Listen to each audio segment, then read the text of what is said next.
संसार के सबसे शक्तिशाली ऋषि, प्राचीन काल से जिन्होंने मानव जाति के उद्धार के लिए अपना सब कुछ न्योछावर कर दिया। इन्होंने अपने विशेष ज्ञान विज्ञान से संपूर्ण मानव जाति को रास्ता दिखाया।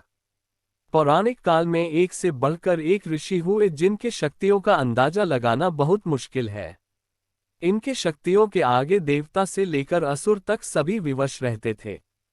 आज हम कुछ ऐसे ही बलवान और शक्तिशाली ऋषियों के बारे में जानेंगे।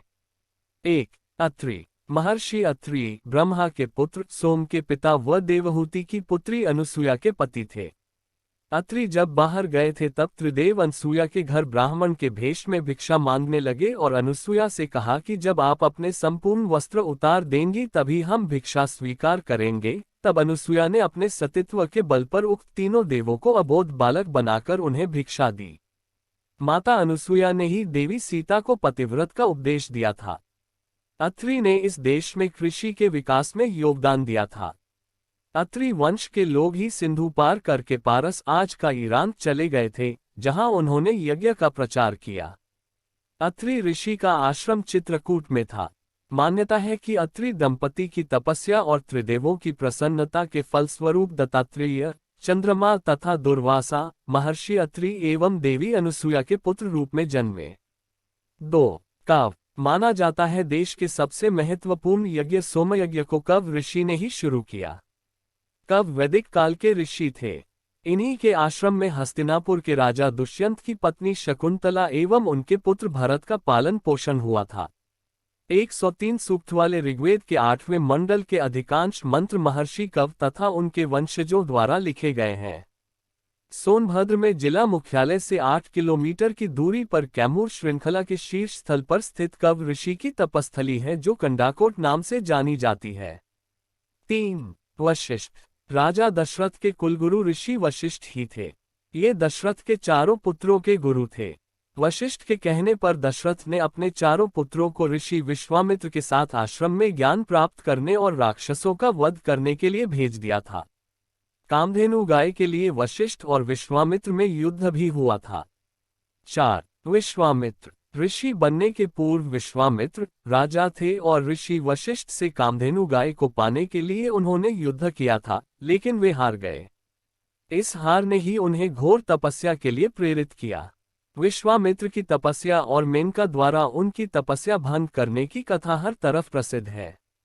विश्वामित्र ने ही अपनी तपस्या के बल पर त्रिशंकु को सशरीर स्वर्ग भेज दिया था, लेकिन स्वर्ग में उन्हें जगह नहीं मिली तो विश्वामित्र ने एक नए स्वर्ग की रचना कर डाली थी। इस तरह ऋषि विश्वामित्र के असंख्य किस्से हैं। माना जाता है कि हरिद्वार में जहां शांति कुंज है उसी स्थान पर विश्वामित्र ने घोर तपस्या करके इंद्र से रुष्ट होकर एक अलग स्वर्ग लोक की रचना की थी। 5. भारद्वाज। वैदिक ऋषियों में भारद्वाज ऋषि का उच्च स्थान है। भारद्वाज के पिता बृहस्पति और मां ममता थीं। भारद्वाज ऋषि राम के पूर्व हुए थे, लेकिन एक कथा के अनुसार उनकी लंबी आयु का पता चलता है कि वनवास के समय श्रीराम इनके आश्रम में गए थे, जो त्रेता द्वापर का संधिकाल था। माना जाता है कि भारद्वाजों में से एक भारद्वाज विदत ने दुष्यंत पुत्र भरत का उत्तराधिकारी बन राजकाज करते हुए कई मंत्र रचे थे। अथर्ववेद में भारद्वाज के 23 मंत्र हैं। भारद्वाज स्मृति एवं भारद्वाज संहिता के रचनाकार भी ऋषि भारद्वाज ही थे।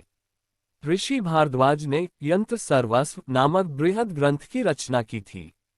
इस ग्रंथ का कुछ भाग स्वामी ब्रह्ममुनि ने विमान शास्त्र के नाम से प्रकाशित कराया है। इस ग्रंथ में उच्च और निम्न स्तर के विमानों के लिए विविध धातुओं के निर्माण का वर्णन मिलता है। 6. शौनक। शौनक ने 10,000 विद्यार्थियों के गुरुकुल को चलाकर कुलपति का सम्मान हासिल किया और किसी भी ऋषि ने ऐसा सम्मान पहली बार हासिल किया। 7. वामदेव। वामदेव ने इस देश को संगीत दिया। वामदेव ऋग्वेद के चतुर्थ मंडल के सूक्तद्रष्टा गौतम ऋषि के पुत्र तथा जन्मत्रयी के तत्ववेता माने जाते हैं। भरत मुनि द्वारा रचित भरत नाट्य शास्त्र सामवेद से ही प्रेरित है।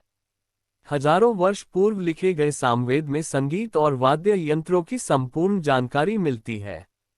वामदेव जब मां के गर्भ में थे तभी से उन्हें अपने पूर्वजन्म आदि का ज्ञान हो गया था।